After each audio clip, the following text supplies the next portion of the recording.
Samahan niyo muna akong manalangin. God, we thank you for you are so good to us. Thank you, Lord, that every day, O God, na-experience namin ang biyaya mo. Thank you, God, that every day we can come to you in prayer. Every day nakikilala ka namin, O God. Father, we acknowledge your presence. Holy Spirit, come and speak. And I pray, God, na meron kaming good soil na heart, na hindi lang to tatanggapin, kundi mag-grow. Maaring narinig na namin to, pero I pray na mas maging fresh ang iyong salita sa umagang ito. I pray that your Holy Spirit, O God, will convict us, O God, and give us, Lord, a heart who is ready to trust and obey, dahil ikaw, Panginoon, ay mabuti sa amin. We bless you, Father. In Jesus' name we pray. Amen. Ayan, sabi doon, dependence, nabanggit na to ni Ate Clare, nabanggit din ni PM, dependence, the state of relying on or being controlled by someone or something else. Rely, it means to depend on with full trust and confidence. Gusto ko yung word na full trust and confidence. Sometimes, depende kung kanino tayo dumidepende, kung kanino tayo nagtitiwala. Pwedeng sa tao, pwedeng sa ating negosyo, sa ating employers. And dependent, ito yon. An individual who relies on support from another individual and usually cannot exist or sustain themselves independently without the aid or support of someone else. So ito tayo, if we are dependent, meron tayong inaasahan na ibang tao or sa atin na mga Christian, umaasa tayo sa Panginoon. Kapag hindi tayo dependent, tayo ay independent. Maganda din naman po na tayo ay independent, pero in a way na hindi tayo independent from God. Ayan, dito tayo sa verse. Punta tayo. I know this verse, maraming beses na natin itong nabasa, pero makibasa po tayo sa Matthew 6:25 to 34. Basahin po natin ito ng sabay-sabay, and let the word of God speak to us. Therefore, I tell you, do not worry about your life, what you will eat or drink, or about your body, what you will wear. Is not life more than food, and the body more than clothes? Look at the birds of the air. They do not sow or reap or store away in barns, yet your heavenly Father feeds them. Are you not more valuable than they? Can any one of you, by worrying, add a single hour to your life? And why do you worry about clothes? See how the flowers of the field grow. They do not labor or spin, yet I tell you, not even Solomon in all his splendor was dressed like one of these. If that is how God clothes the grass of the field, which is here today and tomorrow is thrown into the fire, will he not much more clothe you, you of little faith? So do not worry, saying, what shall we eat or drink, or what shall we wear?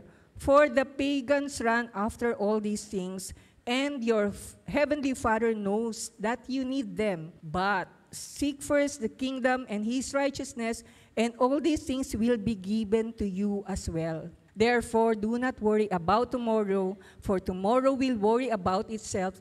Each day has enough trouble of its own. Ayan. Marami pong benefits o blessing kung bakit tayo nagde-depend sa ating Panginoon. Balik na tayo sa slides.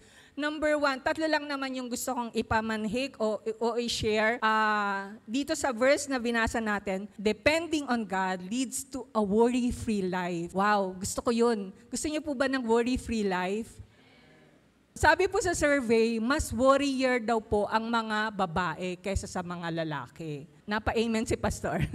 Why? Kasi kaming mga nanay, di ba? Kami ang manager ng bahay. Kami ang dami naming iniisip. Mga anak, asawa, sa anong kakainin, sa pag-aaralin, yung budget. So, ang dami naming iniisip. At mas kababaihan daw yung mas prone sa depression. Pero, ang maganda dito, ang mga nanay din, sila yung mas prayerful. Totoo po ba yon?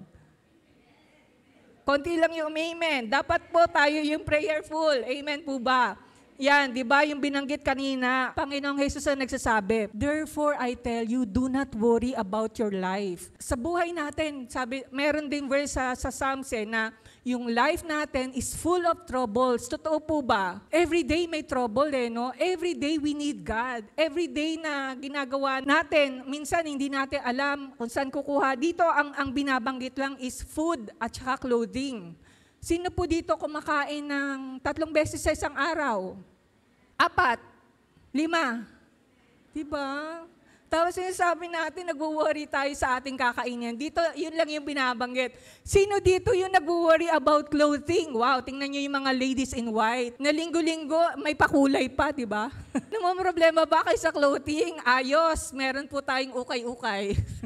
So, yan. Akala natin medyo light lang siya. Pero in these things, sinasabi ng Panginoon dito na we are more valuable. Sige, dun sa next slide. We are more valuable than birds of the air and flowers of the field. Nakakita na po ba kayo ng mga ibon na parang ba? Nasa parang o nasa malayang di ba? Meron ba doon na nagpapatuka? Meron siguro yung nasa cage nyo na si Michelle, meron siyang ang tawag doon, birds, no? Yun, pinapakain mo.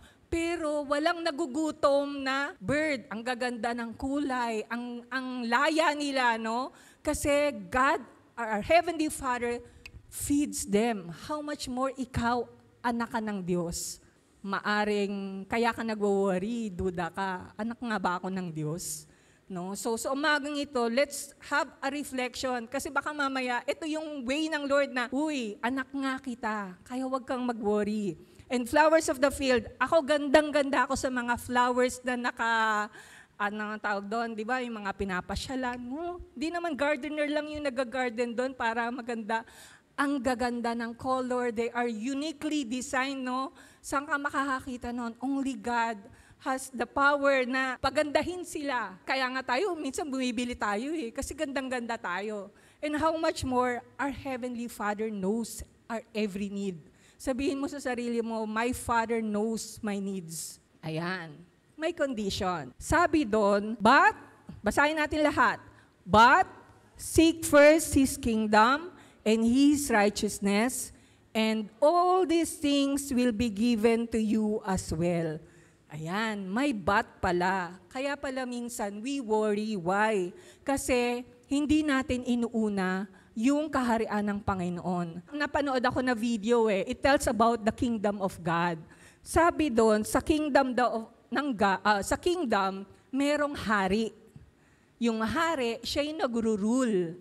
Yung hari, siya ay born as king. Hindi siya katulad natin, ine-elect natin yung presidente.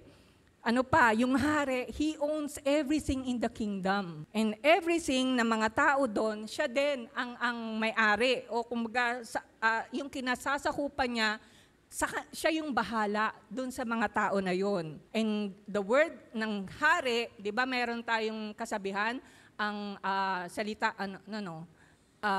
utos ng hari, hindi mababali. So lahat sumusunod, di ba? Kahit yung nababasa natin kay Haring Solomon, di ba? Haring David, no? We know na napaka-importante yung word ng king. And then, the king protects and provides for his people. And yung mga tao, they have total obedience. Kung si Jesus ang hari natin, pinaghaharian ba tayo ng Diyos? Siya ba ang hari ng buhay natin? Do we trust our King? Or paano natin nagagawa yun? Sabi doon, seek first in His kingdom. Nabibingi na ba kayo, kakasabi ni Pastor Hector, ni Pastor Maido, ni Pastor Byron, ng bawat tumatayo dito, mag-MTM kayo.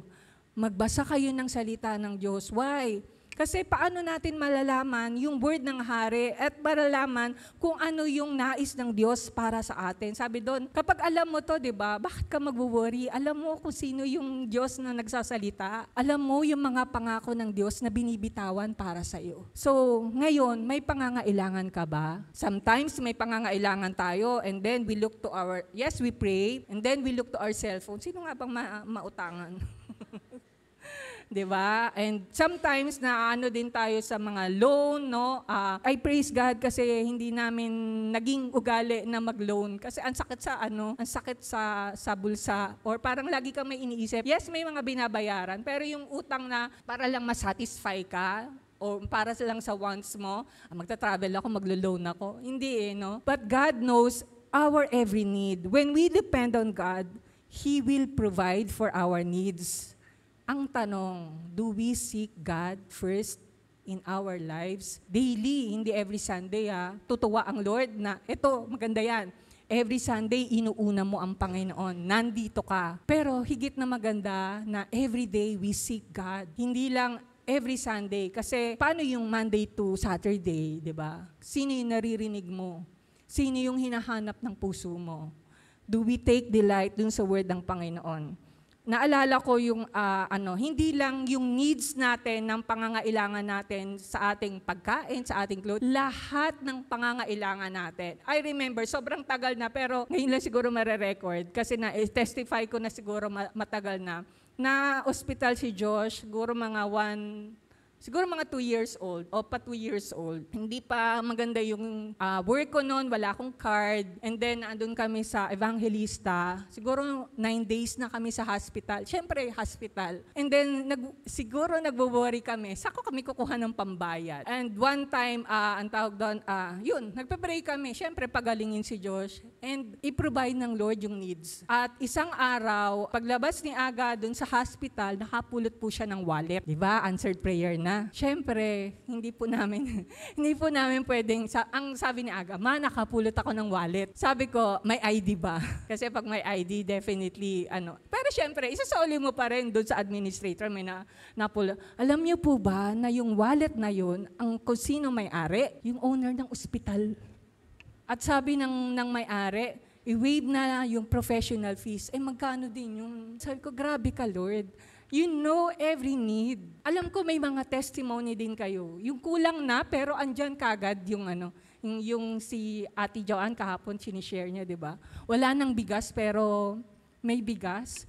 Grabe ang Lord sa buhay natin. We don't know how. Kasi minsan, when we have, di ba, 15:30 sa mga nagtatrabaho, meron tayong pinagkukuhanan. Paano kung wala? Then, doon lang tayo magtatrust sa Panginoon. Sometimes, ang laki kagad. Next po tayo, ayan. Tingnan natin yung mga, hindi ko nababasahin sa Exodus. Alam nating story ng Exodus, di ba? Papunta na sila doon sa lupang pangako. God provided Israelites manna, the bread of the Lord. Sabi ko, Lord, ang sarap siguro no? Ano kayang lasa nun? And hindi sila nagtatrabaho. They did not labor for their food, but they were well provided. Kayod tayo ng kayod para meron tayong masarap na pagkain. Ngayon, parang lahat in-offer sa atin, ang gaganda ng restaurant. Dito kayo kumain kasi Instagrammable. hindi yung pagkain hindi kung Instagrammable ba yung pagkain, no? So, ganun yung supernatural power ng God to provide for them. Ito pa, doon sa Deuteronomy 29:5, di ba? Yet the Lord says, during the 40 years that I led you through the wilderness, your clothes did not wear out, nor did the sandals on your feet. Grabe, di ba? Hindi nasira yung mga damit nila. Saan ka kukuha ng ganong klaseng tela? O kaya sapatos, hindi nasira. For tayo nga, everyday nagpapalit eh. Diba? Ibig sabihin lang, ganun yung power ng God, ganun yung miracle ng God na gagawin sa atin kung willing lang tayo na magpasakop sa Panginoon. Okay? So, yung sinasabi, depending on God will lead to a worry-free life. Kaya ka nag-worry kasi hindi mo pinagkakatiwala sa Diyos. And now, you are pwedeng maging worry-free life. Why? Kasi si Lord yung bahala. I love the word, yung Tagalog word ng Diyos bathala. Si Lord ang bahala. And then, meron pang word yung mga nanay natin. Naririnig niyo po ba to sa nanay niyo? Saang kamay ng langit ko kukuhanin? Pag may mga may mga pangangailangan, nanay ko ganun Saang kamay ng langit ko kukuhanin? Halimbawa, may malaking pangangailangan. Tama. kamay ng langit, sa kamay ng Diyos natin kukuhanin. Kaya minsan hindi natin kaya kasi sa sariling bulsa natin. O kaya may inaasahan tayo sa abroad. Hello mga OFW, no, na pwede nating hingan. But bago tayo humingi sa tao, sa Diyos tayo humingi. And let God provide for every need that we have. Every pangangailangan. Physical man yan, emotional man yan. Nung araw po, wala kaming mental health issues. Nung nag-pandemic, mental health, mahal bayad. Kami noon, wala. Na-stress na pala tayo nung araw, no? Pero resilient di na gumigive up. Kaya maganda nung araw Balik kayo nung araw, hindi, joke lang. Yung mga kabataan ngayon, kung kailangan nyo sa inyong pag-aaral, lapit lang sa Panginoon, no? Yung nanay nyo, tulungan nyo rin mag-pray. Malapit na yung tuition. The Lord will provide for you. Kasi gusto ng Lord makatapos ka. Gusto ng Lord ibigay sa'yo yung magandang future. Number 2, ayan, malapit na po tayo matapos. Number 2, ayan, depending on God gives us assurance of a directed life. Yan, minsan, kanya-kanya tayong diskarte. Dinidirect natin yung ating mga buhay. Pero ito ay alam ng marami. Sa Proverbs 3, 5, and 6, ano yung sinasabi? Trust in the Lord with all your heart and lean not on your own understanding. In all your ways, acknowledge Him and He will make your paths straight. Sabi doon, magtiwala ka sa Diyos ng kalahating puso, buong puso, hindi half-hearted. Kaya minsan hindi tayo nagtitiwala sa Lord. Why? Meron tayong ibang pinagtitiwalaan. Hindi ko alam kung ano, hindi ko alam kung sino. Nagtitiwala tayo sa negosyo natin, pero hindi natin alam kung hanggang saan. 'Di ba? Pero alam ko, ang negosyo hindi siya madali. Pero purihin ang Panginoon kasi nagbibigay ng wisdom ang Panginoon sa ating mga businessman, businesswoman dito sa ating iglesia. And then, huwag kang magtiwala sa sarili mong kakayanan. Alam niyo yung kanta ni Gary V? Di ba kananta niya to? Di ba? Ayoko na kumanta. Yan. Trusting Him with all of... Yan. Kung ikaw, nagtitiwala ka sa Diyos, yung path na tinatahak mo, may direction ang Panginoon na ibibigay sa'yo. I remember nung si Josh kasi, syempre pinag-pray namin. Kwento ko lang yung bago naka-enroll si Josh. May pumunta sa school nila, yan, yung Malayan. 3 school lang yung in-applyan ni Josh. So, dyan sa Malayan. O sige, dyan, mahal. Pero sige, alam niyo po ba na ang tatay ko namatay na 1975.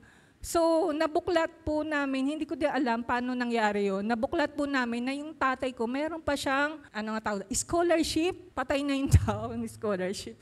May scholarship. Nakapunta kami sa veterans. Na-claim namin yung scholarship na yun. Wala na ako sa school noon. Sabi ko, Lord, bahala ka na. College na si Josh, ha? Pero, paano nangyari may scholarship pa yung patay na tao? Na-claim namin yun. 12,000 sa isang SEM. So, di ba? Grabe ang Lord. At nung pagpunta namin dun sa Malayan, wala akong idea kung paano, ganyan. Pagdating pala namin dun, mag-e-exam na siya. Hindi ko din alam kung paano, ganyan. 20 minutes, nandun kami, mag-e-exam na si Josh. So, hindi kami prepared. Ang akala ko lang, mag-inquire, ganyan. So, sige, mag-e-exam. Alam niyo po ba, after the exam, sabi sa akin ni Josh, Ma, ako lang walang calculator doon. Grabe ako, no? Sabi ko, grabe. May calculator, siyempre ang bilis nila. Pero I praise God kasi ibig sabihin, yun yung direction ng Lord sa'yo. And dumating din kami, alam niyo po yun, nagte-testify ako dito kung paano kami yung journey namin ni Josh sa kanyang pag-aaral. And dumating sa point na hindi ko na alam sino tatawagan kasi hindi ko alam paano siya tulungan sa kanyang academics. Academics yun tapos math pa. Tapos engineering pa. So parang, Lord, ito ba yung kalooban mo kay Josh? Alisin mo na si Josh doon. Sabi ko sa kanya, kapag may bagsak ka at inulit mo at bagsak ka pa rin, hindi yan para sa'yo. Lipat ka na ng course. Pumapasa naman siya. Ang naging problem lang namin doon, kapag ka nasaraduhan ka na o kaya iintayin mo, and napacify naman yung heart ko kasi hindi lang si Josh yung ganong story doon sa Malayan. Doon kami nahirapan. Dumating kami sa point na, Lord, I surrender. Ayoko na po. anak niyo po si Josh. Anak ko siya, pero anak mo si Josh. Ikaw ang bahala sa kanya. And then pandemic came. Every sem, wala nang bagsak. Every sem, wala nang bagsak. Kaya purihin ang Panginoon kasi naniniwala ako that yung future ni Josh, hindi ko hawak. Hawak ito ng Panginoon. And yung sa surrender na yon, Lord, I surrender. Nakita ko how God moves. Nakakatuwa na, ngayon, may work na si Josh. At ngayon, narinig ko yung word na, salamat, hindi mo ako sinukuan. And I thank God, Lord, salamat, hindi mo kami sinukuan. Purihin ang Panginoon for that. Ayan. Ito pa yung mga verse na sinasabi, trust in the Lord and do good, dwell in the land and enjoy safe pasture. Take delight in the Lord, and He will give you the desires of your heart. Commit your ways to the Lord and trust Him, and He will do this. Gusto ko yung word na trust in the Lord lagi. Kasi why? Pinamanhik sa atin na magtiwala ka sa Diyos. Not on the things that you have, not on the people around you, not dun sa mga bagay na alam mo na kayang magbigay sa'yo ng katugunan. Sabi doon, take delight in the Lord. Sa Diyos mo hanapin ang iyong kagalakan. Ito yung sa Tagalog At ibibigay niya yung desire ng heart mo. Alam nyo, kapag everyday, nakakatuwa sa church natin kasi hindi naputol yung MTM. Everyday, every morning, merong panalangin. Everyday na tayo nananalangin, na-align yung ating puso sa Panginoon. At yung nagiging panalangin natin, nagtitake delight tayo dun sa nais ng Diyos sa buhay natin. Amen po ba? And then, commit your way to the Lord. Yan, commit. Ibig sabihin, sa Kanya mo ipagkatiwala pa rin ang buhay mo, ang buhay ng anak mo, ang future mo. Maaring wala dito yung nanay at tatay mo na ikaw yung naunang naging Christian, pero ikaw, pwede mong ipagkatiwala sa Panginoon. Lahat ng naisin ng puso mo. Okay, next. Ayan, ito si Abram. Alam natin, di ba yung story ni Abram? Sabi kay Abram ng Lord, go from your country, your people, and your father's household to the land I will show you. So Abram went as the Lord has told him, and Lot went with him. Abram was 75 years old when he set out from Haran. They set out for the land of Canaan. Nung si Abram, sinabi to ng Lord, sabi doon, siguro siya yung first OFW sa Bible, no? Madali po ba, yung mga OFW, wala sasagot sa akin madali po bang iwan yung family? Hirap, no? Tapos yung maiiwan, naranasan po namin ni Aga yon, 2 months siyang OFW. Binalik ng Lord kasi hindi niya daw kaya. Ang hirap, di ba? Kasi hindi yun yung nakasanayan mo. Tapos hindi mo pa alam kung saan country. Tapos yung people nakasama mo, sanay ka na sa mga tao doon, tapos mayaman ka naman. Tapos yung family mo, iiwan mo. Pero tingnan natin, di ba? Si Abram, sabi niya, went as the Lord told him. Meron bang pinagagawa sa iyo ang Lord?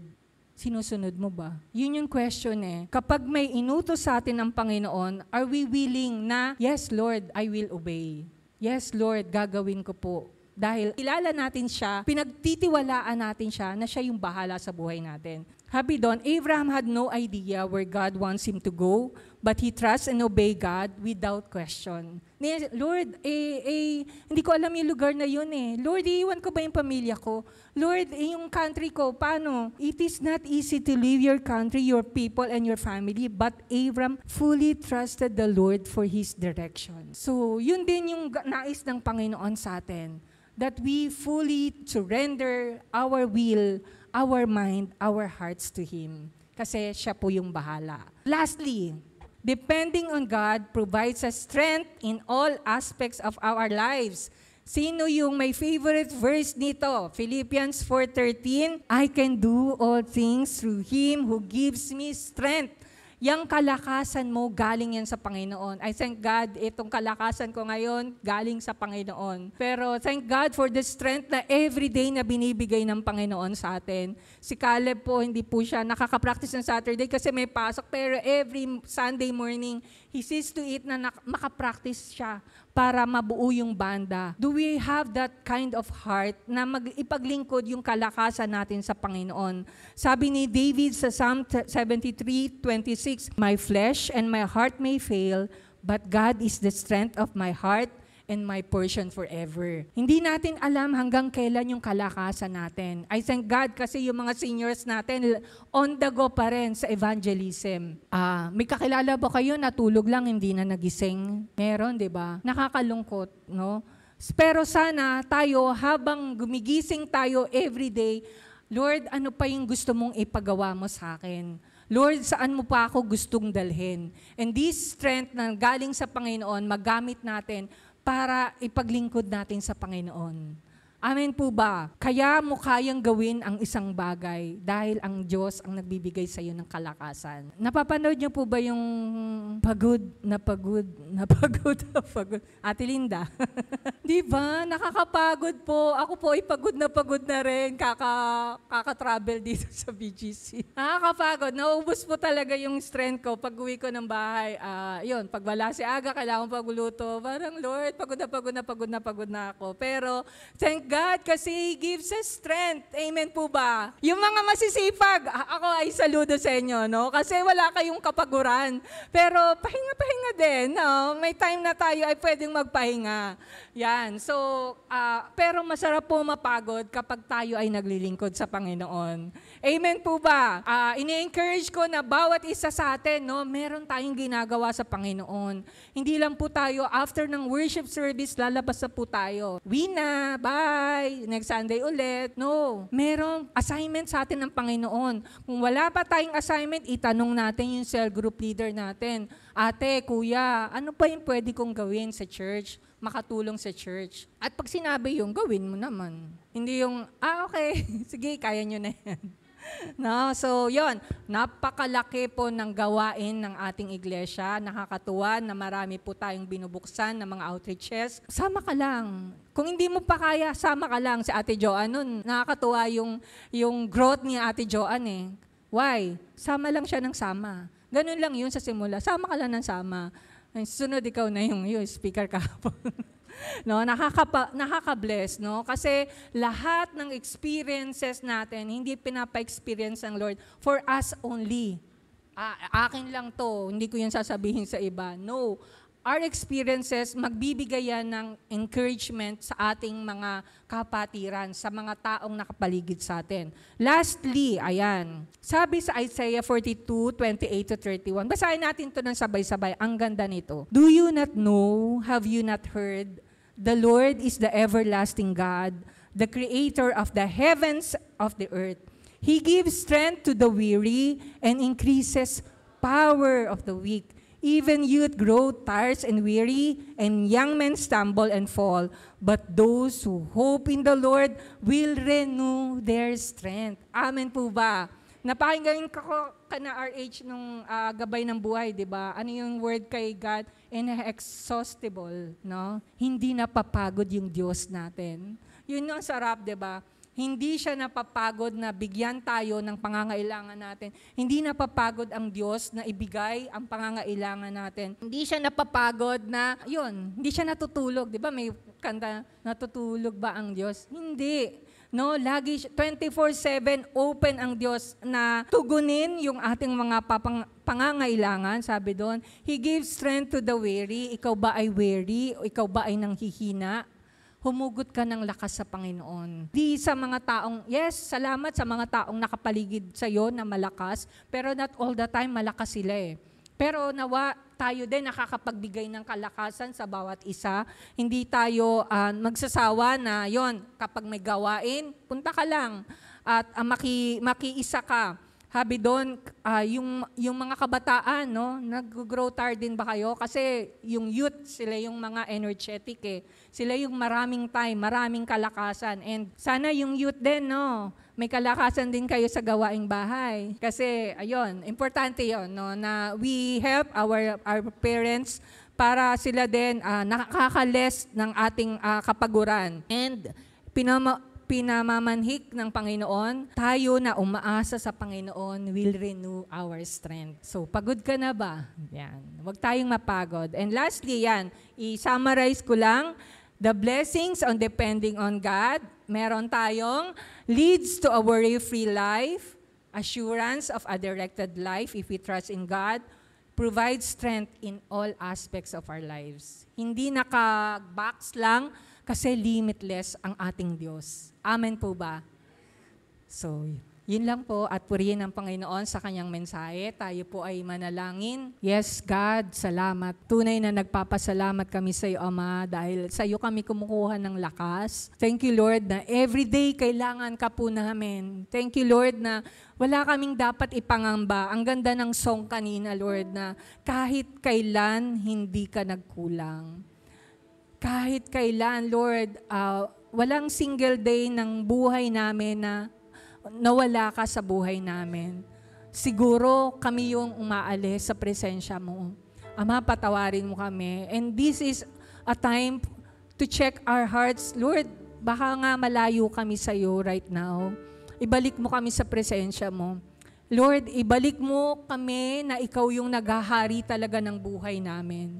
At times, Lord, kami yung nagde-decide on our own. Kasi kaya namin. Forgive us, Father. And Lord, ikaw yung aming Ama, yung Ama namin na ikaw yung bahala. Kasi Lord, walang tatay na hindi niya inaasikaso yung mga anak niya. Hindi niya inaalam yung pangangailangan ng anak niya.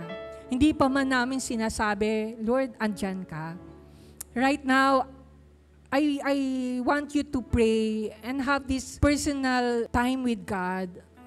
Speak your heart to the Lord and ilay down mo yung pangangailangan mo. Then I will close in prayer.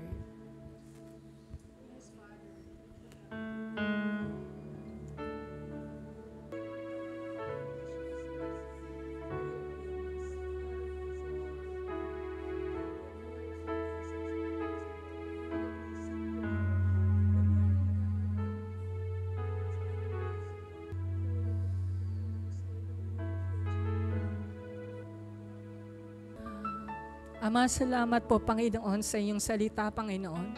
Maaring narinig na namin to na ilang beses, pero salamat, Lord, na binabalik mo kami na baka nga nag-worry kami, Panginoon, at times.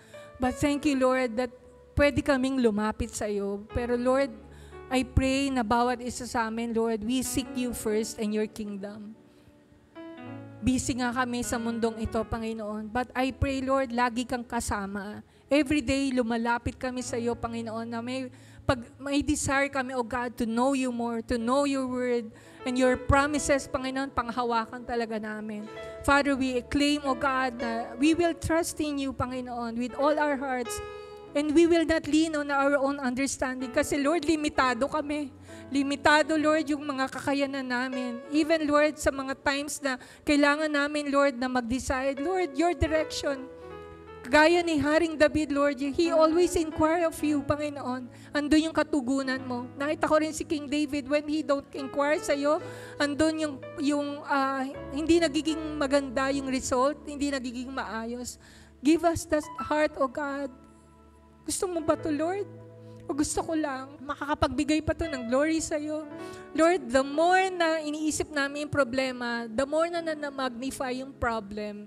But the more na ikaw yung aming, yung pinagbibigyan, Lord, yung focus, God, na ma-magnify yung kalakihan mo, Panginoon, that you can do the miracles, Lord, na inaasam namin, Panginoon. Minsan kami nagbibigay ng limitasyon sa iyo. Dalangin ko sa iyo, Panginoon, di kami lalabas ng sambahang ito, Panginoon. Lord, dala-dala namin yung mga pangakong ito, Panginoon, that we will trust in you alone and yung strength namin sa iyo lamang nanggagaling. Salamat, Ama, everyday malakas kami. Everyday may kakayanan kami magtrabaho. Everyday, Lord, we can do the things that you want us to do. Bless niyo po si Pastor Heck and even, Lord, kami na sinishepherd niya, Panginoon. Bless mo ang tahanang ito, Panginoon. Maghari ka, Panginoon. Maghari ka sa buhay namin. Na bawat isa sa amin, ikaw yung hari. Not us, O God, but you, Jesus. Reign in our hearts, O God. Reign in our lives, O God. Na hindi kami, Panginoon, magdi-decide on our own. But we, Lord, we always give yung aming pong pagtitiwala sa iyo lamang. Ama, salamat sa iyo, Panginoon. Pinupuri ka namin, dinadakila ang iyong banal na pangalan sa pangalan ni Jesus. Amen.